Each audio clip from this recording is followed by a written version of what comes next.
చూడాలనే ఆలోచన ఎవరికీ లేదు. కానీ ప్రభువైన క్రీస్తు ఏమంటున్నాడో తెలుసా?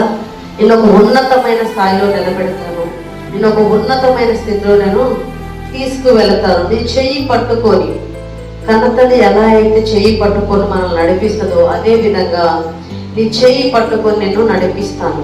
నీ చెయ్యి పట్టుకొని నేను ముందుకు నడిపిస్తాను, శిఖరముపై నిలబెడతాను.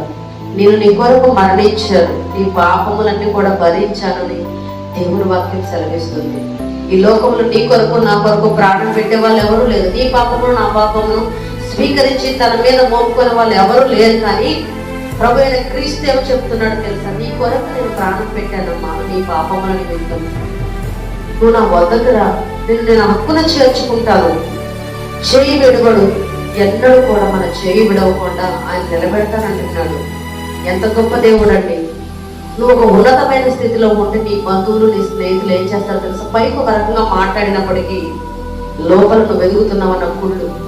కానీ దేవుడు ఒక నిన్ను ఉన్నతమైన స్థితిలో నిలబెట్టి నీకు ఒక గొప్ప గౌరవాన్ని విలువని ఇస్తాను అంటున్నాడు.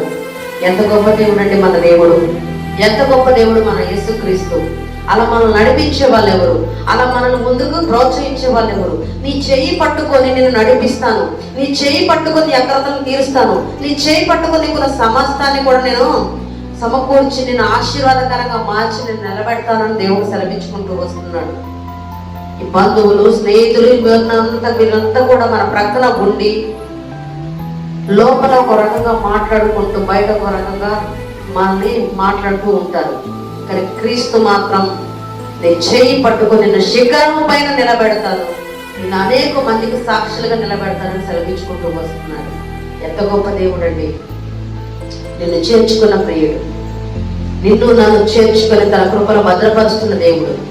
ఎంత మంచి ప్రేమ, ఎంత గొప్ప దేవుడు! ఈ గొప్ప ప్రేమకు మనం ఏమి ఇవ్వగలమండి? ఆయన స్తుతించడం, ఆరాధించడం, నిత్యమైన నామాన్ని గణపరచడం తప్ప మనం ఏమి చేయగలుగుతాం? అదే కదా మనం చేయగలిగింది. అంత గొప్ప దేవునికి మనం రుణపడి ఉన్నామండి. అంత గొప్ప దేవుడు మన పాపాలను తీసివేసి పరిశుద్ధతనిచ్చి నిన్ను నన్ను ఒక ప్రత్యేకమైన పాటలుగా నిలబెట్టాడు. అందుబట్టి ఆయన కృతజ్ఞతాస్తుతులు చెల్లించుకుంటూ నిత్యం ఆయన నామాన్ని గణపరుస్తాం.